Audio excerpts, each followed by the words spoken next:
West Bengal audit and account service limited departmental এক্সামিনেশনের জন্য। এই বইটা আমি আগের ভিডিওতে বলেছিলাম, যেটা আমি রেডি হয়ে গেছে। তো যারা ইচ্ছুক এই বইটা নিতে, অনেকেই আমাকে ফোন করেছিলেন, বইটা অ্যাভেলেবেল না। ঠিক আছে, তো এই বইটা থেকে আমার একটা বিশেষ প্রশ্ন আছে, যেটা ভেরি ভেরি ইম্পর্টেন্ট। এখনো প্রশ্নটা কিন্তু এখনো আসেনি, যে কোনো সময় প্রশ্নটা দিতে পারে।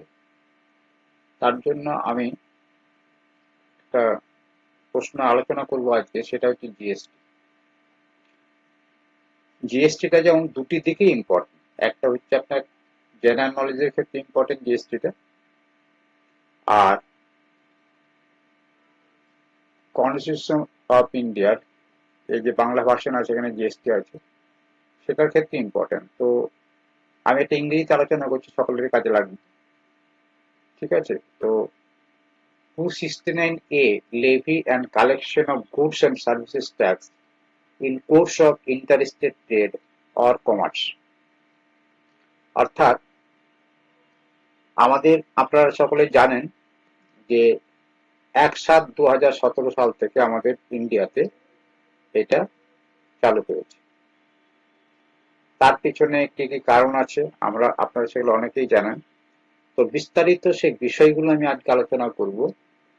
ঠিক আছে, এবং এই সম্বন্ধে যখন আমরা 8 পৃষ্ঠার একটা নোট আছে, যে 8 পেজের নোটসটা যদি আপনারা মন দিয়ে শোনেন, তাহলে কিন্তু আপনাদের যদি 5 থেকে 10 মার্কসের কোনো প্রশ্ন আসে, তাহলে কিন্তু অনায়াসে আপনারা শুধু সংবিধানের ক্ষেত্রে নয়, আমাদের যে জ্ঞান নলেজ আছে সেখানে ক্ষেত্রেও লিখতে পারবে। আসুন আমরা পড়ি। 269 এর এ, তার সাবক্লজ আপনার 1 এ বলছে, goods and services tax levied and collected by the government on goods and services tax in the course of interstate trade and commerce shall be distributed among the center and states in the manner prescribed by the Goods and Services Tax Council through recommendation approved by the Parliament through law। তার মানে হচ্ছে, parliament যেভাবে বলবে, এবং আমাদের যে goods and services ট্যাক্সের যে একটা কাউন্সিল তৈরি করা হয়েছে, সেই কাউন্সিলের আপনার রেকমেন্ডেশনের সাপেক্ষে পার্লামেন্টের অনুমোদন করবে, এবং কিভাবে ইন্টার স্টেট যে এই ট্যাক্সটা ডিস্ট্রিবিউটেড হবে সে সম্বন্ধে যা বলবে সেটাই মেনে চলা হবে। এবং এটা কি ধরনের ট্যাক্স, আমি একটা বেসিক জিনিসটা বলে দিই। যারা অনেকেই হয়তো পড়াশোনা করেছেন, জানেন বিষয়টা, গুডস এন্ড সার্ভিস ট্যাক্স বিষয়টা কি। এটা কিন্তু মূলত আপনার একটা,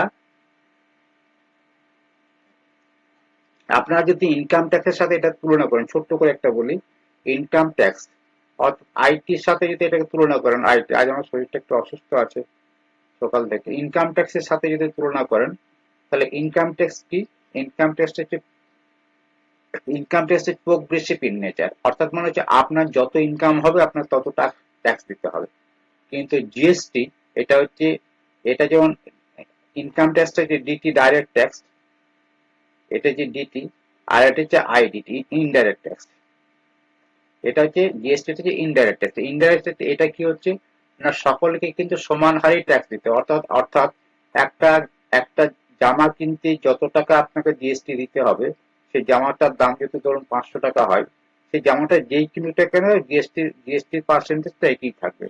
তাই জন্য এইটাই ইনকাম ট্যাক্সটা হচ্ছে আপনার প্রোগ্রেসিভ ইন নেচার, যত বেশি আপনার ইনকাম হবে তত আপনাকে ইনকাম ট্যাক্স দিতে হবে। আর এটা হচ্ছে রিগ্রেসিভ ইন নেচার। ইনকাম আপনার কি হচ্ছে, যে যে দরের আপনি মাল কিনবেন, হ্যাঁ, সেটাই আপনাকে জিএসটি দিতে হবে। আর এটা হচ্ছে supply base tax. Supply base tax মানে হচ্ছে যেখানে মালটা সাপ্লাই হবে সেখানে ট্যাক্স আপনার ইমপ্লিমেন্ট হবে। এটা হচ্ছে সাপ্লাই বেস। সাপ্লাই হলেই সেটা ট্যাক্স হবে, সাপ্লাই না হওয়া পর্যন্ত এটা কোনো ট্যাক্স হবে না। ঠিক আছে, যেমন ধরুন একটা দোকানদার, আপনি একটা মাল কিনলেন, কেনার পরে যখন আপনাকে মালটা দেওয়া হলো সেটা ট্যাক্স সেভেল হবে। ঠিক আছে, এখন এটা ট্যাক্স কে আদায় করতে পারে, কোন দোকানদার আদায় করবে, কার কাছ থেকে মাল কিনেন। দেখুন, অনেক জায়গায় আপনি মাল কেনেন, কিন্তু কেউ ট্যাক্স ইনভয়েস দেয়, কেউ দেয় না। কেন দেয় না, তার কি কারণ আছে? একমাত্র কিন্তু তারাই ট্যাক্স ইনভয়েস দিতে পারে যারা হচ্ছে জিএসটি তে যাদের রেজিস্ট্রেশন আছে, ধরুন কোনো ওষুধ দোকানে আপনি যাচ্ছেন, ওষুধের দোকানে আপনাকে বিল দিচ্ছে, ওষুধ দোকানে জিএসটি বিল দিচ্ছে, তার মানে তার ট্যাক্স রেজিস্ট্রেশন, তার জিএসটি নাম্বার, তার জিএসটি নাম্বারটা আছে। যে কোনো রিসিপ্ট দিচ্ছে না ট্যাক্স, তার জিএসটি নাম্বার নেই, ঠিক আছে, তাহলে জিএসটি রেজিস্টার না, তার মানে হচ্ছে যার জিএসটি তে রেজিস্ট্রেশন আছে, কিন্তু সেই জিএসটি রেজিস্ট্রেশন আপনার ইনভয়েসটা জিএসটি দিতে পারবে, তাছাড়া দিতে পারবে না। আর সাপ্লাই বেস মানে কি হচ্ছে, আপনি একটা জিনিস ধরুন, আমি প্রথমে এই জিনিসটা বুঝি, তারপর এই জিনিসটা আসে। যারা অনেকেই নতুন আছেন, হ্যাঁ, বা জিএসটিটা জানেন কিন্তু বিস্তারিত ভাবে জানেন না, তাহলে জিএসটি থেকে হচ্ছে আমি বললাম কি সাপ্লাই, সাপ্লাই হলে জিএসটি হবে, সাপ্লাই না হওয়া পর্যন্ত এটা জিএসটি চার্জ হবে না, ঠিক আছে। তাহলে একটা জিনিস আপনি কিনছেন, ধরুন আপনি সিম্পল, আপনি ধরুন কোথায় কিনলেন, আপনার, আমরা সকলেই পুরী যাই, আমরা সকলে কিন্তু পুরী যাচ্ছি, পুরীতে আমি ধরুন আমি পুরী হোটেলে আছি, পুরী হোটেলে ওখানে প্রচুর দোকান আছে, আমি একটা ভালো বড় দোকানে যাদের ইনভয়েস দিচ্ছে, আপনি মাল কিনলে আপনাকে রিসিপ্ট দিচ্ছে, সেখানে আপনি একটা 10,000 টাকার ওখানে মাল কিনলাম, 10,000 একটা মার্কেটিং করলাম 10,000। এখানে কি হলো, ও কি করলো না, পুরী হোটেলের অ্যাড্রেসে না আপনাকে বিলটা দিয়ে দিল, কিন্তু আপনি কলকাতা থেকে গেছেন, আপনি গেছেন কোথা কোথা থেকে, কলকাতা থেকে, তার মানে এখানে জিএসটিটা, আমরা, আপনারা জানেন জিএসটিটা হচ্ছে, একটা হচ্ছে আপনার সিজিএসটি, প্লাস হচ্ছে এসজিএসটি।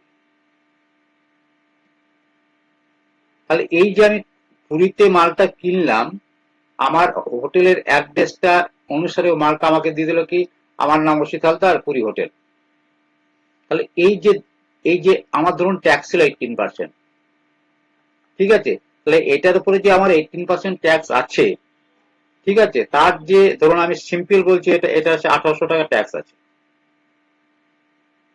তাহলে 1,800 টাকা যদি ট্যাক্স থাকে, তাহলে 900 টাকা সেন্ট্রাল পাবে, আর জিএসটি যেখানে সাপ্লাই হলো মালটা, এসজিএসটি মানে উড়িষ্যা সরকার পেয়ে গেল এটা 900, 10,000 টাকা, বাট ট্যাক্সটা এইভাবে ভাগ হয়ে গেল। কিন্তু আমি যদি মালটাকে এইভাবে নিতাম, যে মালটা ওয়েস্ট বেঙ্গলে যাবে, আমার অ্যাড্রেসটা হচ্ছে ওয়েস্ট বেঙ্গল, তাহলে কিন্তু এটা কিন্তু আর এই ট্যাক্সটা হতো না, এটা কি হতো তখন, এটা আইজিএসটি হতো।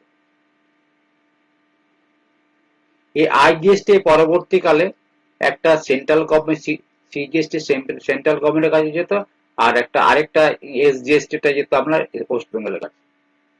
আমি ব্যাপারটা বোঝাতে পারতাম, অর্থাৎ মালটা আমি কিনছি, মালটা কোথায় আসছে, কোন অ্যাড্রেসে যাচ্ছে, সেটা হচ্ছে ট্যাক্স হবে, ঠিক আছে। তাহলে হচ্ছে এটা হচ্ছে ডেস্টিনেশন বেস ট্যাক্স। আরেকটা এক্সাম্পল দিই, ধরুন দেখবেন আপনার দুটো জায়গায় বিজনেস আছে, একটা হচ্ছে কলকাতায় একটা আপনার একটা দোকান আছে, বড় দোকান, আপনি বিজনেস করেন, একটা দিল্লিতে আছে, ঠিক আছে। তাহলে আপনি যখন এইখান থেকে মাল এখান থেকে ট্রান্সফার করছেন, কিন্তু আপনার একই একই জায়গার মাল, একই মালিক, আপনি দুটোরই মালিক, তাও কিন্তু আপনাকে এখানে জিএসটি দিয়ে মালটাকে নিয়ে যেতে, যেহেতু আপনি আপনি ইয়ে পেয়ে যাবেন, আইটিসি পেয়ে যাবেন, ব্যাক হয়ে যাবে, মালটা ট্রান্সফার করছেন মানে মালটা সাপ্লাই অন্য জায়গায় হচ্ছে, আপনি আইটিসি ব্যাক পাবেন, যে ট্যাক্সটা দিচ্ছেন সে ট্যাক্সটা তো এই নামে হচ্ছে, এটা ডিম হয়ে যাচ্ছে, ঠিক আছে, দুটো জায়গায় এই হয়ে যাচ্ছে, তাই তো, কিন্তু আপনি এটা ব্যাক পেয়ে যাবেন, অসুবিধা কিছু নেই, ঠিক আছে, কিন্তু আপনার ট্যাক্স দিয়েই আপনাকে নিয়ে যেতে হবে। তাহলে এই জিনিসটা আমি বোঝাতে পারলাম যে আরেকটা জিনিস হচ্ছে, আমি ডিটেলসে যখন যাব তখন বলবো, এটা আর নিচের দিকে যায়।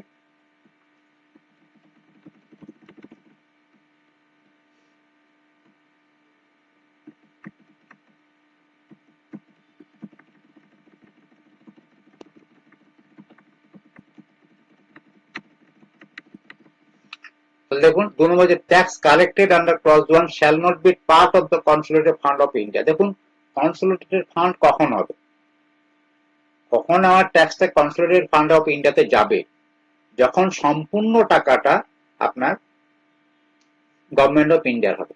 এখন তো যখন ট্যাক্সটা কালেক্টেড হচ্ছে, তখন তো আইজিএসটি হিসাবে যে ট্যাক্সটা কালেকশন হচ্ছে, সে তো আর তখন সেন্ট্রাল গভর্নমেন্টের টাকা নয়, সেটাতে সেন্ট্রাল গভর্নমেন্ট স্টেট গভর্নমেন্ট দুটোতেই ভাগ আছে। তাহলে যখন এটা অ্যাপোর্শন হয়ে যাবে, যে নিচে লেখা আছে অ্যাপোর্শন হয়ে যাবে সেকশন 269 জিএতে, তখন কিন্তু ওটা part of consolidated fund of India হবে। আশা করি বুঝতে পেরেছেন। যখন আমি কালেকশন হচ্ছে ক্লজ 1 অনুসারে, ঠিক আছে, তখন কিন্তু shall not be part of the consolidated fund of India. যখন অ্যাপোর্শন হয়ে যাচ্ছে, সিজিএসটি এইচজিএসটি ভাগ হয়ে দুটো জায়গায় চলে যাচ্ছে, দুটো জায়গায় বলতে কিন্তু একটা সেন্ট্রাল গভর্নমেন্ট বা যে রাজ্যের ট্যাক্স সেই রাজ্যে চলে যাচ্ছে, তখন সেটা আপনার কনসলিডেটেড ফান্ড অফ ইন্ডিয়া আর কনসলিডেটেড ফান্ড অফ দ্যাট স্টেটের হয়ে যাচ্ছে। ফোর বলছি, if the state the amount apportioned under section 269J is collected for payment to any state under clause 1, the said amount shall be allocated for the purpose for payment to the respective state, but such amount shall not be part of the consolidated fund of respective state. ঠিক আছে?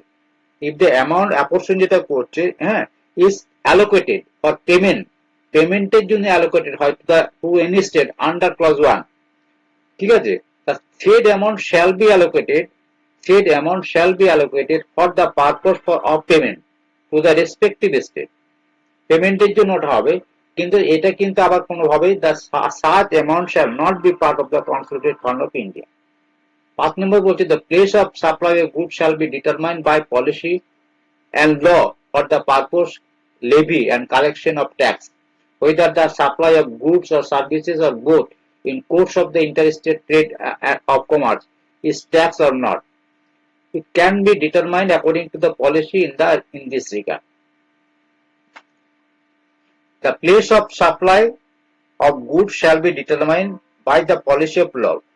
এটা অনেক বড় জটিল জিনিস। একটা supply বলে একটা চ্যাপ্টার আছে, যেখানে ফুল আপনার লেখা আছে যে কিভাবে পলিসিটা ডিটারমিন করা হবে, কোনটাকে আমি কখন কি সাপ্লাই বলবো। ঠিক আছে, ধরুন আমি একটা সিম্পল একটা জিনিস বলছি, ধরুন এইখানে একজন সাপ্লায়ার আছে, এইখানে একজন সাপ্লায়ার আছে, এইখানে একজন সাপ্লায়ার আছে। তাহলে এ বললো, দেখুন এ হচ্ছে একজন সাপ্লায়ার, এ এখন এ এ এ এ বি এ সি, ঠিক আছে। এ কি করলো, এ অর্ডার দিল বি কে, বি কে একটা মাল অর্ডার দিল যে আমাকে ভাই তুমি আমাকে 1 কোটি টাকার মাল সাপ্লাই করো, কিন্তু সেই মালটা বি কি করে, সি এর কাছ থেকে কিনে তারপরে একে দেয়। ঠিক আছে, তো বি কি করলো, এখান থেকে এর যা ডিস্টেন্স আছে, এখান থেকে মাল এখানে যাবে, তারপর এখানে মাল পৌঁছবে, তার চাইতে ভালো জিনিস কি হয়, এইখান থেকে মালটা আমি এখানে একে অর্ডার দিয়ে দিলাম, সি একে দিয়ে দিল। এটা বোঝা গেল যে এ মালটা দরকার, বি এর কাছ থেকে মালটা সে কিনবে। ঠিক আছে, বি কি করলো, বি তো মালটা সি এর কাছ থেকে কেনে, এখন বি কি করলো, অর্ডার দিল কাকে, সি কে অর্ডার দিল, সি কে বললো আমাকে দেওয়ার দরকার নেই, তুই মালটাকে এখানে দিয়ে দাও। তাহলে এইখানে কটা সাপ্লাই হলো, দুটো সাপ্লাই হলো, তাই না। এখানে তার মানে অরিজিনালি মালটা কিন্তু পেলো সি এর কাছ থেকে, কিন্তু এ কাকে টাকা দেবে, এ টাকা দেবে একে দেবে, এ একে দেবে, তাহলে কিন্তু এখানে 2 সাপ্লাই হয়ে আছে। ঠিক আছে, আবার যদি ধরুন স্টেট ওয়াইজ হয়ে যায়, এটা যদি এক একটা স্টেটে হয়ে যায়, দেখা গেল এ সাপ্লাই দিচ্ছে, এই ধরুন হচ্ছে এর বাড়ি হচ্ছে ধরুন উড়িষ্যাতে, এ এখানে কলকাতা ওয়েস্ট বেঙ্গলে থাকে, এ থাকে আপনার বিহারে। ঠিক আছে, তাহলে এ দিল, তাহলে আমার জিনিসটা কি হলো, সমস্তটাই আমার ট্যাক্সটা হয়ে গেল, হ্যাঁ, আইজিএসটি হয়ে গেল। টোটাল দুটো যেমন ইনভয়েস হবে, এখানে টোটালটা আইজিএসটি হয়ে যাবে। ঠিক আছে, আসলে আমরা নোটসটা পড়ি ট্যাক্সের উপরে। তাহলে এটা হচ্ছে আপনার জিএসটিটা, comprehensive indirect tax levied on the supply of goods. এই সাপ্লাই অফ গুডসটাই আপনার আসল keywords, supply of goods and service, সার্ভিসও সাপ্লাই হবে। ঠিক আছে, সার্ভিস আপনি কার কাছ থেকে নিচ্ছে, কথাকার, কে সার্ভিস দিচ্ছে, সে বিদেশ থেকে দিচ্ছে না অন্য কোনো স্টেট থেকে দিচ্ছে, কোথায় দিচ্ছে, নাকি স্টেটের লোক এক জায়গায় সাপ্লাই দিচ্ছে, সেটা ইন্টার হবে, ইন্ট্রা হবে না ইন্টার হবে। ঠিক আছে, of each stage of supply chain which credit for the tax paid at previous stages. ঠিক আছে, এটা চেন তৈরি হয়। কনসেপ্ট কি, GST is a destination based tax, আমি যে বললাম ডেস্টিনেশন বেসড ট্যাক্স, ঠিক আছে, মাল্টি স্টেজ হয়, হ্যাঁ, ভ্যালু এডেড ট্যাক্স, এখানেও কিন্তু ভ্যালু এডেড ট্যাক্স কেন বলছি, কারণ আমি যখন একটা মালকে আমি একটা কারো কাছ থেকে কিনলাম 100 টাকায়, 100 টাকায় কেনার সময় আমি 18 টাকা ওকে জিএসটি দিয়েছিলাম, তাহলে মালটা আমার দাম কত পড়েছিল, 118 টাকা, ঠিক আছে। এইটার সাথে আমি কি করলাম, এই যে 18 টাকা পড়লাম, এই 18 টাকা ট্যাক্স দিলাম, কাকে দিলাম, এ কে দিলাম, এর কাছ থেকে মালটা আমি কিনেছিলাম, আমি হচ্ছে বি, হ্যাঁ, আমি মালটা কিনলাম, আমি ধরুন আমি বি, মালটা আমার 118 টাকা পড়লো, এবার এ বি কি করবে, এখানে ভ্যালু অ্যাডেড করবে, ও কিছু প্রফিট অ্যাড করবে, ধরুন এখানে 50 টাকা প্রফিট করবে, হুম, ভ্যালু অ্যাড করলো, তাহলে কিন্তু এই যে টোটাল জিনিসটা হলো, এই 18 টাকাটা ও কিন্তু এখান থেকে আইটিসি পাবে, প্লাস এই যে ওর যে টোটাল মালটা হয়েছে আপনার 150 টাকা, তারপরে 18% চার্জ হবে, তার মধ্যে 18 টাকা ও কি হবে, যে এখানে ধরুন ও যদি 27 টাকা ট্যাক্স হয়, ও 18 টাকা ব্যাক পেয়ে যাবে, 9 টাকা ওকে দিতে হবে, ওই ট্যাক্সটা এইভাবে কিন্তু একটা চেন তৈরি হতে হতে থাকবে, যতক্ষণ না আলটিমেটলি এই ট্যাক্সটা কার কাছে যায়, এটা কনজিউমার যে যে এটা ইয়ে করছে, অ্যাভেল করছে, তাকেই ট্যাক্সটা দিতে হয়, ঠিক আছে।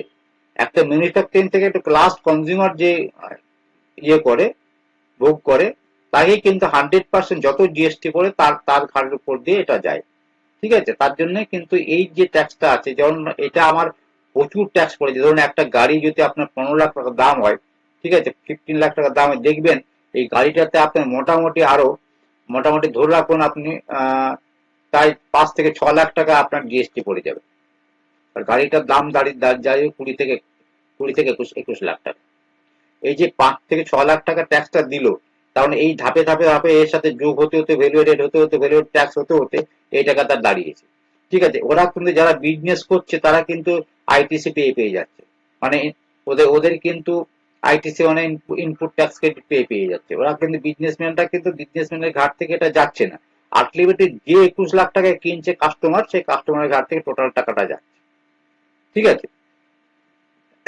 আচ্ছা, হিস্টোরিক্যাল কি আছে, এটা তো বলেছিলাম ওয়ান নেশন ওয়ান ট্যাক্স, এটা ছিল এই ট্যাক্স গুলো আমাদের আগে ছিল, এখন এই ট্যাক্স গুলো আর নেই, কিন্তু তা সত্ত্বেও কিন্তু আমাদের কিছু ট্যাক্স আছে, নেই একবারে বললে ভুল হবে, হ্যাঁ, এই ট্যাক্স গুলো আমাদের ছিল, এখনো পর্যন্ত কিন্তু আমাদের পেট্রোল ক্ষেত্রে, হ্যাঁ, পাইপস এর ডিজেল পেট্রোল এগুলো কিন্তু আমার, হ্যাঁ, এগুলো এখনো পর্যন্ত ট্যাক্স কিন্তু আপনার আগে ভ্যাটটাই চলে। ইন্ডিয়াতে 1 জুলাই 2017 সালে শুরু হয়েছে, মনে রাখবেন, ঠিক আছে। এই যে কত সাল থেকে 101 অ্যামেন্ডমেন্টে হয়েছিল এই ট্যাক্সটা, এটা মনে রাখবেন। হ্যাঁ, এইগুলো কেন বলছি না, আপনাকে যদি 10 নম্বর একটা লিখতে হয়, তাহলে কিন্তু এইটা যদি মনে রাখেন, আপনাকে তো ছোট্ট করে কোনো জায়গায় পাবেন না, অনেক বড় বড় দেওয়া আছে, প্রচুর বড়, জিএসটিটা একটা হিউজ জিনিস, হুম, গ্লোবালি এটা সারা পৃথিবী জুড়ে জিএসটিটা চলে, এবং প্রথম এটা ট্যাক্সটা আপনার ছোট্ট কোশ্চেন মনে রাখবেন, জিএসটিটা 1954 সালে ফ্রান্সে ফার্স্ট চালু হয়েছিল, এটা আমাদের জিএসটিটা আপনার কনসার্ন যে ফ্রেমওয়ার্ক আছে, এটা 146A তে এটা ঢোকানো হয়েছে, grant concurrent power of both the parliament, এটা কনকারেন্ট পাওয়ারে দেওয়া আছে, রাজ্য এবং স্টেটের সমান ক্ষমতা আছে এটার উপরে, এরা দুজন মিলেই আপনার জিএসটিটা আরোপ করে। আর্টিকেল 269A তে বলছে, deals with the levy and collection GST inter state trade or commerce, inter state ট্রেডে আপনার এটা জিএসটি লাগু হবে, GST collected inter state supplies is, অর্থাৎ এই যে জিএসটিটা আমার কালেকশন হবে, হ্যাঁ, ইন্টার স্টেট মানে হচ্ছে একটা স্টেটের সাথে অন্য স্টেটের বিজনেস করলে, ঠিক আছে। আর ইন্টার মানে হচ্ছে একই, ইন্টার স্টেট যখন হবে তখন ইন্টার যখন হবে,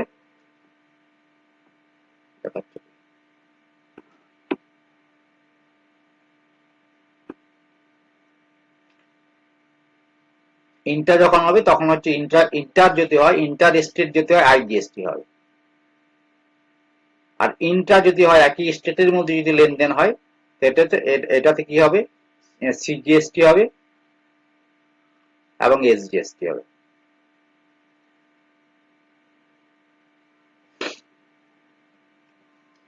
এবং আইএসজিএসটিটা আপনার অ্যাপোর্শনমেন্ট কিভাবে ভাগাভাগি কিভাবে হবে, ইউনিয়ন এন্ড স্টেটের মধ্যে হবে, ইউনিয়ন টেরিটরিজ, ঠিক আছে।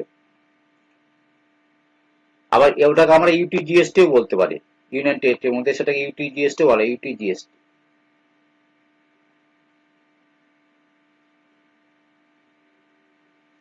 আচ্ছা, 217 এতে বলছে যে provide for the constitution GST council তৈরি করা আছে। এখানে এই কাউন্সিলের মধ্যে একটা কম্পোজিশন আছে কাউন্সিলের। কাউন্সিলের কারা মেম্বার হয়, ফিনান্স মিনিস্টার আছে, হ্যাঁ, চেয়ারপারসন হন উনি, আমি আগে আগে একটা এতে ভিডিওতে বলেছিলাম। ইউনিয়ন মিনিস্টার অফ স্টেট হন, আর যে স্টেট অফ ফিনান্স মিনিস্টার, সমস্ত স্টেটে যত ফিনান্স মিনিস্টার আছে তারা কিন্তু এই কাউন্সিলের মেম্বার হন। তাহলে এইটা শর্ট কোশ্চেন আসতে পারে, সেটা হচ্ছে জিএসটি কাউন্সিলের 279 এতে আছে। এখানে একটা জিএসটি কাউন্সিল গঠন করা আছে, আমি এদের মিটিং হয়। ঠিক আছে, এই যে জিএসটি বিগত অক্টোবরের আগে একটা জিএসটি ব্যাপক ধরনের পরিবর্তন এসেছে এই জিএসটি কাউন্সিলের মাধ্যমে, এবং পার্লামেন্ট সেটাকে অনুমোদন করলে সেটা সেটা হবে। কাউন্সিলকে পাওয়ার দেওয়া আছে। তাহলে এদের মেম্বার করা হয় না union finance minister, union minister of state, আর সমস্ত রাজ্যের বা ইউনিয়ন টেরিটরি যত রাজ্যগুলো আছে তাদের যে স্টেট ফিনান্স মিনিস্টার আছে তারা হন। অথবা তারা এমনি এই মানে নয় যে তাদেরকে মিটিং এ থাকতে হবে, তাদের রিপ্রেজেন্টেটিভরা মিটিং এ থাকতে পারেন।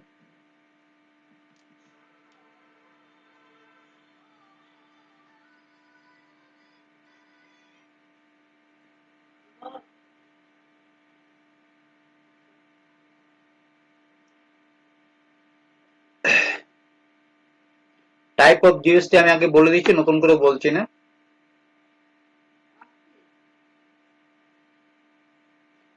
CGST, SGST, IGST, ইউটিজিএসটি।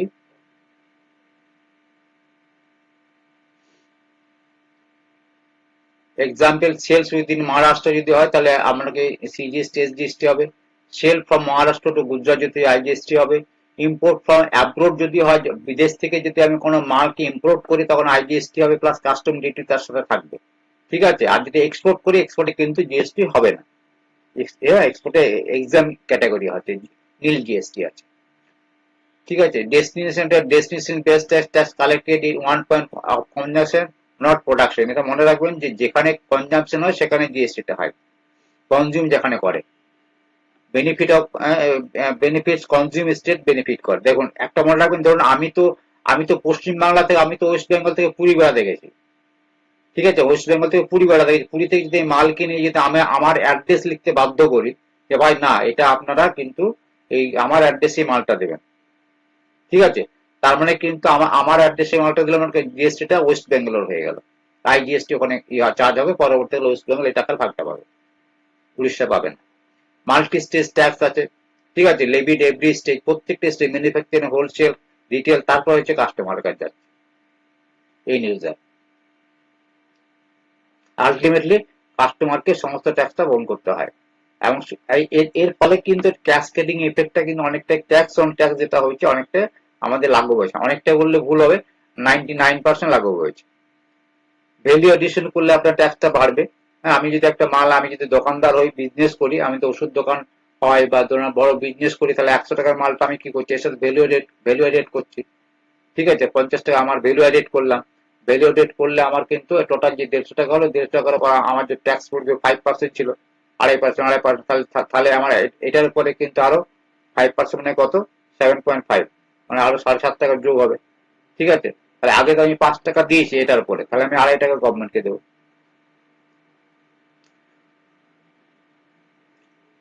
Dual GST model. ঠিক আছে, CGST, SGST, UTGST, dual GST model. Current tax যে রেট গুলো আছে আপনার এসেন্সিয়াল মিল যে 0% আছে, 0% মানে কিন্তু নীল নয়, এটা মনে রাখবেন। 0% ইট ইজ নট নীল, এটা কিন্তু নীল বলে না। হ্যাঁ, এটা হচ্ছে 0% মিন 0%, নীল নয়। এগুলো কিন্তু পরবর্তীকালে কিন্তু প্রয়োজনীয়তা এটা হতে পারে। Grain, milk, eggs, fresh vegetable, education service, এটাতে 0% আছে।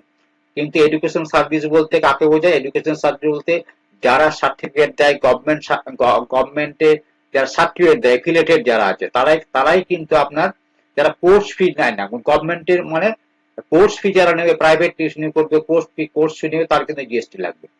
5% হাউসহোল্ড নেসেসিটিস, সুগার, টি, কফি, এডিবল অয়েল, কোল। 12%, হ্যাঁ, process food, computers, business class, air travel, এইগুলো। 18% স্ট্যান্ডার্ড রেট আছে, স্ট্যান্ডার্ড পার্সেন্ট। ঠিক আছে, সব, হেয়ার অয়েল, এটা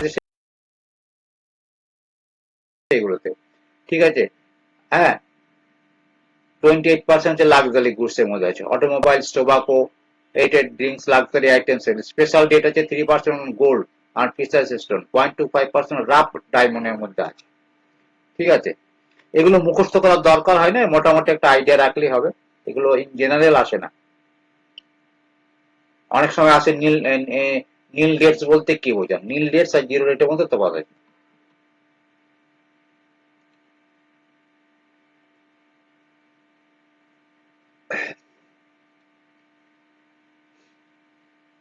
কম্পোজিশন আমি বলছি না, এটা ইয়েটা নয়, তাহলে ট্যাক্স কিন্তু যারা অ্যাকচুয়ালি যারা সেকশন 20, ওই যে আপনার জিএসটি অ্যাক্ট যেটা আছে, সেকশন 23 এবং সেকশন 22 সেকশন আর 23 সেকশন, এই দুই সেকশন অনুসারে যাদের রেজিস্ট্রেশন হবে তারাই কিন্তু জিএসটি দেবে।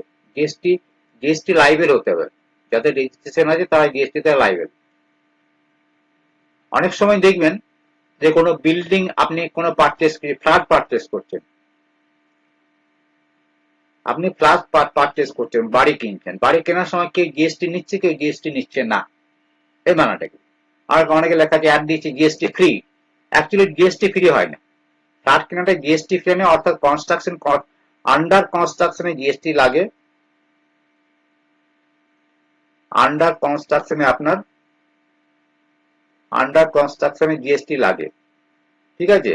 আর যদি কনস্ট্রাকশন কমপ্লিট হয়ে যায় এবং কমপ্লিশন সার্টিফিকেট যদি পেয়ে যায়, অলরেডি জিএসটি এখানে ইনক্লুড হয়ে গেছে, আপনি ভাববেন না ওটা জিএসটি ছাড়া বিল্ডিং, জিএসটি ইনক্লুড হয়ে গেছে। ধরুন একটা 1 কোটি টাকার বাড়ি, হ্যাঁ, 1 কোটি টাকার বাড়ি, জিএসটি নিয়ে কথা কথা বলছে 1 কোটি 5 লাখ টাকা দাঁড়িয়েছে, 1 crore 5 লাখ টাকা দাঁড়িয়েছে। তাহলে এইটা মানে কি, এই যে 5 লাখ টাকা দিয়েছি, সে 5 লাখেতে জিএসটি ইনক্লুড আছে, ঠিক আছে। আপনি যখন আন্ডার কনস্ট্রাকশন বাড়ি করতে যাচ্ছেন, কিন্তু তখন থেকে যখনই কিনেন 80% দিয়ে কিনুন না 90% দিয়ে কিনুন, আপনি জিএসটি দিয়েই কিনছেন। আর যখন আমরা কনস্ট্রাকশন কমপ্লিট হয়ে গেছে তখনই লেখা আছে GST free, actually GST free নয়, জিএসটি অলরেডি ইনক্লুডেড।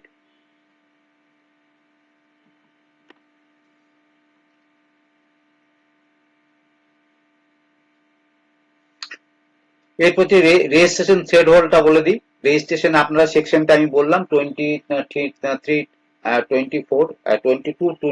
23, 24 দিয়ে রেজিস্ট্রেশনটা, রেজিস্ট্রেশন হচ্ছে 23, 24।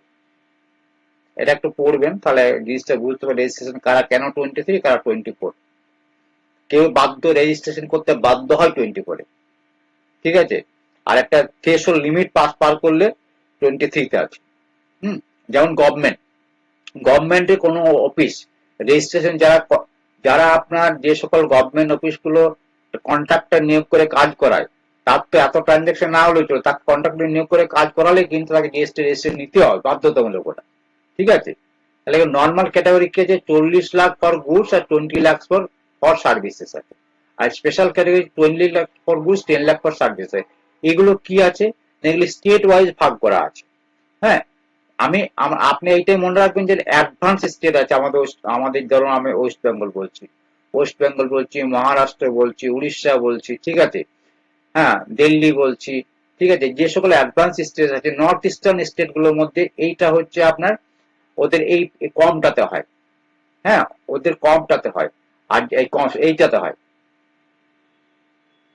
অনেক আন্ডার মেঘালয় আছে, মণিপুর আছে, নাগাল্যান্ড আছে, হ্যাঁ, এই সকল যে আছে ছোট ছোট ছোট রাজ্য, হিলি অঞ্চলের যে রাজ্যগুলো আছে, তাদের জন্য কিন্তু এইটা 20 লাখ এবং 20 লাখ, অর্থাৎ ওয়ার্কস এর জন্য লাখ, গুডস এর জন্য 20 লাখ, আর 10 লাখ টাকা হচ্ছে আপনার সার্ভিসের জন্য। আর ঠিক যে সকল অ্যাডভান্স স্টেট আছে, মহারাষ্ট্র বলুন, ওয়েস্ট বেঙ্গল বলুন, উড়িষ্যা বলুন, বিহার, যত এই সকল রাজ্যগুলো আছে তাদের ক্ষেত্রে কিন্তু আপনার দিল্লি, রাজস্থান, পাঞ্জাব, এদের জন্য 40 লাখ টাকা, নর্মাল রেট এটা, আর 20 লাখ টাকা সার্ভিস। আর মানে আন্ডার ডেভেলপ যে স্টেট আমরা মনে করি, সেই সকল গুলোতে হচ্ছে, নামগুলো আমি করছি না, হ্যাঁ, মণিপুর, নাগাল্যান্ড, ত্রিপুরা, এই সকল রাজ্যগুলোর ক্ষেত্রে এই সেকেন্ড স্পেশাল ক্যাটাগরিতে পড়ে না। Mandatory for inter state supplies regardless of turn over. তাহলে কিন্তু একটা মনে রাখবেন, যখন কেউ যদি inter state transaction, inter state, অর্থাৎ আমি কলকাতায় বিজনেস, আমার বিজনেস ইউনিট আছে, আমি এটা অন্য স্টেটে সাপ্লাই দিই, সেই ক্ষেত্রে কিন্তু আমাকে বাধ্যতামূলক জিএসটি আমাকে কি করতে হবে, রেজিস্ট্রেশন নিতে হবে। আর আমার যদি বিজনেসটা আমি ওয়েস্ট বেঙ্গলে বসবাস করি, আমি যদি গুড সাপ্লাই করি, যতক্ষণ না পর্যন্ত আমার সারা টার্নওভারটা কিন্তু সারা বছরে, কিন্তু টার্নওভারটা যত সারা বছরের মধ্যে করবে। ধরুন আপনার এখানে এখানে টার্নওভারের ক্যালকুলেশনটা হচ্ছে, এখানে আমার প্রথম প্রথম 3 মাসে আমার 2 লাখ 10 লাখ টাকা 5 লাখ টাকা হলো, তারপরে মাসে কিন্তু আপনার 10 লাখ টাকা 15 লাখ টাকা হলো, এখানে গিয়ে আমার আরো 20 লাখ টাকা হয়ে গেল, তার মানে 35 লাখ টাকা হয়ে গেল। আমার ফেব্রুয়ারি মাসে গিয়ে আমার আরো 5 লাখ টাকা হয়ে গেল, তারপরে এখানে 40 টাকা থ্রেশহোল্ড লিমিট ফেব্রুয়ারি মাসে ক্রস করে গেল। তাহলে এই যে ফেব্রুয়ারি মাসে আমার যেদিন ক্রস করলাম সেই দিন আমি হয়ে গেলাম, আমাকে আমাকে রেজিস্ট্রেশন নিতে হবে। ঠিক আছে, আমাকে রেজিস্ট্রেশন নিতে হবে। তাহলে রেজিস্ট্রেশন নেওয়াটা বাধ্যতামূলক, কিন্তু সেই দিক থেকে 1 মাস টাইম দেয়, ওই টাইমের মধ্যে আমার রেজিস্ট্রেশন নিতে হবে। আর যেদিন থেকে আপনার এই থ্রেশহোল্ডটা ক্রস করেছে সেই দিন থেকে আপনি ট্যাক্সেবল পার্সন হয়ে গেলেন। আপনি রেজিস্ট্রেশন নেন বা নেন না, যেদিন আপনার হয়তো 10 দিন পরে 20 দিন রেজিস্ট্রেশন পরে আপনার রেজিস্টার হলো, হ্যাঁ, তাই কিন্তু আপনাকে ট্যাক্সটা দিতে হবে, জিএসটিটা কাউন্ট হবে আপনার এখান থেকে। ঠিক আছে, এখান থেকে এই পিরিয়ডে আপনার কোনো জিএসটি আপনাকে দিতে হবে না, মানে অ্যাজ এ বিজনেসম্যান হিসাবে। ঠিক আছে, তাহলে এইটা হলো একটা থ্রেশহোল্ড লিমিট বললাম, কখন হবে। আর আপনার মনে রাখবেন, এটা কিন্তু আপনার টোটাল যে টার্নওভারটা আছে, সেই টার্নওভারটা কিন্তু আপনার যে কোনো ট্রানজেকশনের ক্ষেত্রে হতে পারে। হ্যাঁ, আপনি আপনার হচ্ছে ধরুন নীল নীল করলেও হতে পারে, যোগ করবেন, 0% হতে পারে, যোগ করবেন, হ্যাঁ 5% মতো, আপনার টার্নওভারটা হলেই হচ্ছে এত। ঠিক আছে, এরপর থেকে জিএসটি আর রিটার্ন যেগুলো হয়, ঠিক আছে, এই যে জিএসটি টিয়ার ওয়ান, ধরুন আমি একটা বিজনেস করি, বিজনেস করার পর আমার রেজিস্ট্রেশন আছে, জিএসটি কে দেবে, যার রেজিস্ট্রেশন সেই দেবে। তা আমি কি করলাম, যতটা আমি আউটওয়ার্ড সাপ্লাই, মানে যতটা মাল আমি বিক্রি করেছি, আমি যত মাল বিক্রি করেছি আমার জিএসটি ওয়ানে আমাকে আমাকে আপলোড করে দিতে হবে, কাকে কাকে মাল সাপ্লাই দিয়েছি একমাত্র। সেইটা আমাকে আপলোড করে দেবে। আমি যখন আপলোড করে দেবো, জিএসটি আর 2A-তে যাদেরকে আমি সাপ্লাই দিয়েছি তাদের রেজিস্ট্রেশনে কিন্তু ওরা দেখতে পাবে যে এই যে মাল আমাকে সাপ্লাই করেছিল, বিয়ে কিন্তু ও দেখতে পাবে যে আমি যার কাছ থেকে মাল আমি কিনেছিলাম, সে আমার এটাকে, না এই যদি সাপ্লাই এই যদি আপলোড না করে এরও ক্ষতি এরও ক্ষতি, এই মালটা এদের আইটিসি পেতে প্রচন্ড অসুবিধা হবে। তাহলে কিন্তু দুজনেরই দায়িত্ব, আইটিসি পেতে গেলেও আপনাকে করতে হবে, এ যখন দেখবে তখন এ তো মালটাকে বিক্রি করবে, সে আবার এর ক্ষেত্রে আবার জিএসটি ওয়ান করবে। ঠিক আছে, জিএসটি আর 3B কে সাবারি return with the tax payment, যখন পেমেন্ট করবে তখন 3B-তে ওরা পেমেন্টটা দেবে, কত তার আইটিসি মাইনাস করে যেটা হবে ক্যাশ লেজার থেকে টাকা আপলোড করে দিতে পারে, ডাইরেক্ট পেমেন্ট করতে পারে, ক্যাশ লেজার থেকেও দিতে পারে। জিএসটি 9-কে সারা বছরে এটা অ্যানুয়াল রিটার্ন দিতে হবে। বাকিগুলো আরো আসবো, different types return, composition dealer for composition dealer, TDS deductor, এগুলো আছে, আরো রিটার্ন গুলো আছে। টিডিএস এর জন্য টিডিএস থাকে, রিটার্ন থাকে, আবার কম্পোজিশন এর জন্য আলাদা রেজিস্ট্রেশন, কম্পোজিশন আছে, হ্যাঁ, আলাদা রেজিস্ট্রেশন হয় এদের। এরপরে আসি, 50,000 টাকা বিলের বেশি হলে ইউআই বিল করতে, এটা মনে রাখবেন। ছোট কোশ্চেন যদি দেয়, 50,000 টাকার বেশি অ্যামাউন্টের যদি বিল আপনার হয়, যদি বিজনেস করেন, তাহলে কিন্তু ইউআই বিল একমাত্র রেজিস্টার ইউজাররাই করবে। এবং ইনপুট ট্যাক্স আমি বললাম, ইনপুট ট্যাক্স তারা পায়, রেজিস্ট্রেশন করতে হবে। ইনপুট রেজিস্ট্রেশন হতে ট্যাক্স জিএসটি কোনো গল্পই আসছে না। এলিজিবিলিটি কন্ডিশন কি আছে, আইটিসি পেতে গেলে আপনাকে রেজিস্টার পার্সন হতে হবে। কোনো দোকানদার দেখবেন, ওষুধের দোকান, মেডিসিন দোকান আছে, তার বছর 40 লাখ টাকা সেল হয় না, মেডিসিনটাকে তো গুডস বলে দেওয়া, তার মেডিকেল কিন্তু 40 লাখ টাকা সেল হয়, তার জিএসটি নয়। সে কিন্তু দেখুন কলকাতা অনেক জায়গাতে 5% ছাড় দিচ্ছে, কেউ 10% ছাড় দিচ্ছে, ঠিক আছে, কেউ 20% ছাড় দিচ্ছে। এটা হয় কেন? যার রেজিস্ট্রেশন আছে কিন্তু সে তো আইটিসি পেয়ে যাচ্ছে, এর পক্ষে তো আইটি এত ছাড় দেওয়া সম্ভব না, সে তো প্রফিট করবে কি করে। একে কি করতে হয় না, ওই যে জিএসটি ও দিয়েছে আইটিসি পাচ্ছে না বলে ওর কস্টের সাথে তো যোগ করে দিয়েছে ও, তার জন্য ও কস্ট প্রাইসটা, ওর সেলিং প্রাইসটা বাধ্য হয়ে সে 100 টাকার একটা ওষুধ 105 টাকায় কিনেছে, ধরুন সে 105 টাকায় কিনে জিএসটি দিয়ে, সে যখন মালটা বিক্রি করবে তো এই 5 টাকাতে রিটার্ন পাবে না, তাকে তো 110 টাকাতে বিক্রি করতে হবে, তাও তো 5 টাকা লাভ করতে পারবে, এই 5 টাকা তো রিটার্ন পাচ্ছে না, সাইবার এর ওষুধের দামটা বেড়ে যাচ্ছে। এ কি করছে, কিন্তু টোটাল যেহেতু এরা রেজিস্টার আছে, এরা আইটিসি পেয়ে যাচ্ছে, সাইবার এরা বেশি ছাড় দিয়ে মাল বিক্রি করতে পারছে, যারা হিউজ ক্যাপিটাল বিজনেস করে। ঠিক আছে। Register person user for business purpose করতে হবে, বিজনেস পারপাস হতে হবে, business purpose possession of valid tax invoice করতে হবে, ইনভয়েস দিতে হবে, ঠিক আছে। গুডস এন্ড রিসিভ সবকিছু হবে কি আপনার ইনভয়েস ছাড়া, ট্যাক্স ইনভয়েস ছাড়া আপনার আইটিসি হবে না। গভর্নমেন্টকে ট্যাক্স পে করবে, রিটার্ন ফাইল করবে, তবে এই কন্ডিশনটা একটা সুন্দর একটা নোট, যেটা আপনি মনে রাখবেন। রেজিস্টার্ড পার্সনে হতে হবে, বিজনেস পারপাসে হতে হবে, ঠিক আছে। আর position of valid tax invoice হতে হবে, তার কাছে একটা ভ্যালিড ইনভয়েস থাকতে হবে, এবং গুড আর সার্ভিস তাকে রিসিভ করতে হবে, ঠিক আছে। ট্যাক্স, গভর্নমেন্টকে ট্যাক্স পে করতে হবে, তবে রিটার্ন ফাইল করতে পারবে এবং আইটিসি ক্লেম করতে পারবে।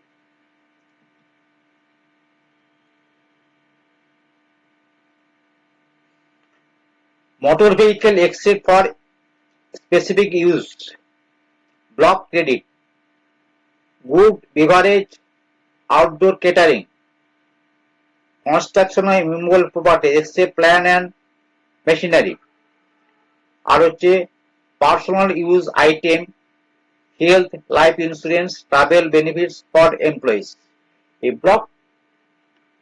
এই যে ব্লক ক্রেডিটটা আছে আইটিসি এর ক্ষেত্রে নো আইটিসি অ্যাভেলেবেল। ব্লক ক্রেডিটের ক্ষেত্রে আপনি এইগুলোর ক্ষেত্রে কিন্তু আইটিসি পাবেন না।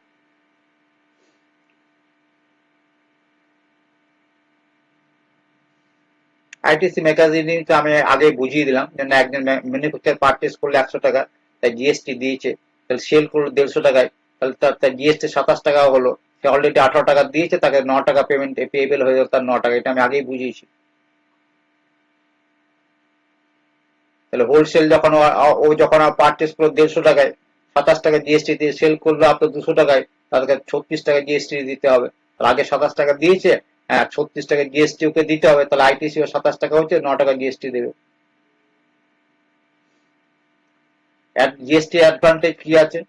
হ্যাঁ, জিএসটি অ্যাডভান্টেজ আপনারা জানেন, সিম্পলিফাইড একটা ট্যাক্স থাকতে হয়েছে, রিডিউস কমপ্লায়েন্স বার্ডেন হচ্ছে। আগে কি করতে হতো, অনেকগুলো রেজিস্ট্রেশন হতো, অনেকগুলো যতগুলো আপনার ট্যাক্স, হ্যাঁ, যতগুলো সেল ট্যাক্স বলুন, ভ্যাট বলুন, যা কিছু আছে, সার্ভিস ট্যাক্স, এক্সাইজ ডিউটি, যা কিছু, তাদের আলাদা আলাদা পোর্টাল, আলাদা আলাদা রিটার্ন জমা দাও। এখানে সেই ঘটনাটা হচ্ছে না, একটা পোর্টালের মধ্যে সবকিছু করতে পারছেন। হ্যাঁ, ক্যাসকেডিং ইফেক্টটা, ক্যাসকেডিং ট্যাক্স অন ট্যাক্সটা চলে গেছে, স্টেট ট্রানজাকশন করা যাচ্ছে, এবং ট্রান্সপারেন্ট ট্যাক্স একটা সিস্টেম হয়েছে জিএসটির জন্য। এবং শুধু তাই নয়, জিএসটির জন্য কিন্তু আপনাদের ট্যাক্স ফাঁকি দেওয়াটাও কিন্তু অনেক কমেছে, এবং সেন্টারে কিন্তু প্রচুর টাকা ইনকাম ট্যাক্স সাথে জিএসটিতে অনেক বেশি গুণ আপনার ট্যাক্স কালেকশন হয়, ঠিক আছে। For consumer, reduce prices in theory, uniform price across country, better product availability, elimination of hidden tax.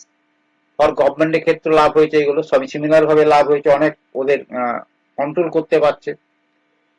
এতে আমাদের ইকোনমিকের ক্ষেত্রে লাভ হয়েছে, আমাদের ইকোনমিক জিডিপি বেড়েছে, ঠিক আছে। বিজনেস করতে সুবিধা হয়েছে, কম্পিটিশনটা ইমপ্রুভ হয়েছে, বেটার লজিস্টিক এফিসিয়েন্সি বেড়েছে, ফর্মালাইজেশন অফ ইকোনমি, এগুলো সমস্ত কিছু আমাদের ডেভেলপ হয়েছে।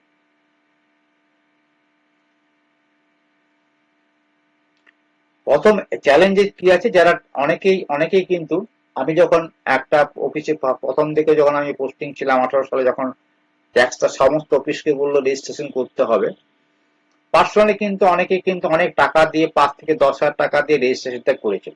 আমি কিন্তু পার্সোনালি সেই অফিসে রেজিস্ট্রেশনটা আমি করেছিলাম, টোটালি সমস্ত কিছু ডকুমেন্টস দিয়ে। হ্যাঁ, সমস্ত প্যান কার্ড, অফিসের নামে, অর্গানাইজেশন নামে প্যান কার্ড থাকে, সেই প্যান কার্ড দিয়ে অফিসের সমস্ত ডিটেলস দিয়ে রেজিস্ট্রেশন অনলাইনে অ্যাপ্লাই করে দিয়েছিলাম, রেজিস্ট্রেশন চলে এসেছিল। হ্যাঁ, মাল্টিপল রিটার্ন ফাইল রিকমেন্ড আছে, তাই জন্য কিন্তু এই কাজটা কিন্তু অনেকে কনসালটেন্টকে দিয়েই করায়, নিজেরা করে না, অফিসগুলো নিজেরা করে না। এগুলো যারা করে তারা বেসিক্যালি নিজেরাও করতে পারে, অসুবিধা কিছুই নেই। এগুলো জেনারেলি ট্যাক্স রিটার্ন ফাইল বলুন, তারপরে এই জিএসটির রেজিস্ট্রেশন গুলো, সবগুলোই কিন্তু বেসিক্যালি মানে আপনার বাইরের আউটসোর্সিং করেই করে। তারপর কি আছে, e commerce, TCS, e commerce, GST and ই কমার্সের ক্ষেত্রে একটা ট্যাক্স কালেকশন 100, টিসিএস যেটা আছে, e commerce operates collection 1% TCS on the net taxable supplies, ঠিক আছে। Applicable to seller selling through ই কমার্সের ক্ষেত্রে কিন্তু এটা টিসিএস করতে হবে, অ্যাপ্লিকেশন এটা বাধ্যতামূলক, ঠিক আছে। তাহলে আপনি কিন্তু আরেকটা জিনিস হয়েছে, যে আপনি যদি অনলাইনে বিজনেস করতে যান, কিন্তু আপনার জিএসটি লাগবে। আপনি যদি আমাজনের মাধ্যমে বা আপনি যদি কোনো ফ্লিপকার্টের মাধ্যমে যদি বিজনেস করতে চান, তাহলে আপনি যেহেতু ওখানে অনলাইনে বিজনেস করবেন, আপনি কত টাকার টার্নওভার আছে সেটার উপর ডিপেন্ড করছে না, আপনি অনলাইনে ই কমার্সে গেলেই আপনার জিএসটি রেজিস্ট্রেশন লাগবে। তাহলে এইটা একটু মোটামুটি একটা আইডিয়া আপনাদেরকে দিলাম জিএসটি সংক্রান্ত করে, ঠিক আছে। এই যে আরেকটা জিনিস ছিল এখানটাতে, হ্যাঁ, এই যে জিএসটি 3B টা আছে 20 মান্থের মধ্যে দিতে হয়, ফলোইং মান্থের মধ্যে। জিএসটি আর 1টা 11 তারিখের মধ্যে দিতে হয়। জিএসটি আর 9টা ডিসেম্বর মাসে 31 তারিখের মধ্যে দিতে হয়। হ্যাঁ, আর ট্যাক্স পেমেন্টটা সবসময় 20 তারিখের মধ্যে দিতে হয়। ইওয়েবল ভ্যালিডিটি আছে যখনই আপনার ওই 200 কিলোমিটার এবং 200 কিলোমিটার বেশি হবে, 200 কিলোমিটার, তখনই আপনাকে দিতে হবে। বাড়বে বেসড অন ডিস্টেন্স আপনার বাড়তে থাকবে, তার সাথে আপনার 50 টাকা বা প্রাইসটা আছে। আর যদি আপনি সময় মতো পেমেন্ট না দেন, তাহলে কিন্তু আপনার পেনাল্টি হবে। সেই পেনাল্টিটা কি আছে, আপনার হচ্ছে 18% per annum on delayed payment, ঠিক আছে। আর পেনাল্টি হচ্ছে 10,000 টাকা or tax amount which are is higher for various violation, up to 25,000 for minor breaches. হ্যাঁ, প্রসিকিউশন হতে পারে, মানে ফ্রড, বা আপনি যদি ইলিগেল কোনো ট্যাক্স নিয়ে কোনো ফ্রড করেন, তাহলে কিন্তু আপনি ইমপ্রিজনমেন্ট ফাইনও হতে পারে। লেট ফি আছে 50 রুপিস পার ডে। আর 20 নীল রিটার্নের ক্ষেত্রে আপনার কিন্তু 20 রুপিস পার ডে। আপনার রিটার্ন নীল হলেও কিন্তু আপনি রিটার্ন জমা দিতে হবে। যদি ডিলে করেন তাহলে পার ডে কিন্তু 20 টাকা করে ফাইন দিতে হবে। ম্যাক্সিমাম 5,000 টাকা, ঠিক আছে। ম্যাক্সিমাম হচ্ছে 5,000 টাকা, ঠিক আছে। কনক্লুশন ঠিক আছে, এটা কনক্লুশন বলার কিছু নেই। এটা ওয়ান নেশন ওয়ান ট্যাক্স একটা হয়েছে, আমাদের একটা বড় ধরনের ডেভেলপমেন্ট হয়েছে সমস্ত কিছু দিক দিয়ে, এবং কমপ্লায়েন্স আপনার আমাদের অনেক বেড়ে গেছে। হ্যাঁ, বেড়েছে বলতে কমপ্লেক্স বলতে ইজি হয়েছে। হ্যাঁ, এই জিএসটির জন্য কিন্তু আমাদের বিভিন্ন ধরনের ট্যাক্স ছিল, সেগুলো ক্যাশকেটিং ধরে বিজনেস ম্যানদের যেমন সুবিধা হয়েছে, আমাদের কাস্টমার হিসাবে কিন্তু আমাদের অনেক সুবিধা হয়েছে, ঠিক আছে। এটাই ছিল আপনাদের জিএসটির সঙ্গে ছোট্ট একটা নোট। এগুলো অনেক বড় জিনিস, প্রত্যেকটা যতগুলো বললাম প্রত্যেকটার জন্যই কিন্তু একটা করে চ্যাপ্টার আছে, ঠিক আছে। হয়তো 10-12টা চ্যাপ্টারে আমি 2-4 লাইন করে বললাম, ঠিক আছে। এটা যে জিএসটির ম্যাটার, তো এটা আপনারা একটা নোটস তৈরি করে রাখবেন জিএসটি সম্বন্ধে, তো যদি কোনো সময় আসে কাজে লাগবে, ঠিক আছে। আর এই বাংলা বইটা আমি আরেকবার দেখিয়ে দিই আপনাদেরকে। এই বইটা কমপ্লিট হয়ে গেছে, বাংলা জার্নালিস্টটা যারা উৎসাহী আছেন আর কি বইটা নেওয়ার জন্য, বেশ কয়েকজন আমাকে বলেছেন, আমি তাদের রেডি করে দিয়েছি, কালকে ডেলিভারি করে দেবো, ঠিক আছে। এটা হচ্ছে সংবিধান বইটা বাংলাতে যেটা হয়েছে, খুব খুব ছোট্ট একটা বই, মাত্র 104 পৃষ্ঠার বই, ঠিক আছে। সংবিধানটাকে আমি লিস্ট করে দিচ্ছি একেবারে, যাতে অনেকের পড়তে সুবিধা হয়। তার সাথে তো ইংলিশ তো আছেই, কোনো ব্যাপার না। ইংলিশ বইটা একটু বড়, ইংলিশ বইটা 270 পৃষ্ঠা থেকে 300 পৃষ্ঠা, এটা একটা ছোট্ট করেছে। অনলি সিলেবাস বাংলাতে। থ্যাংক ইউ ভেরি মাচ, ধন্যবাদ।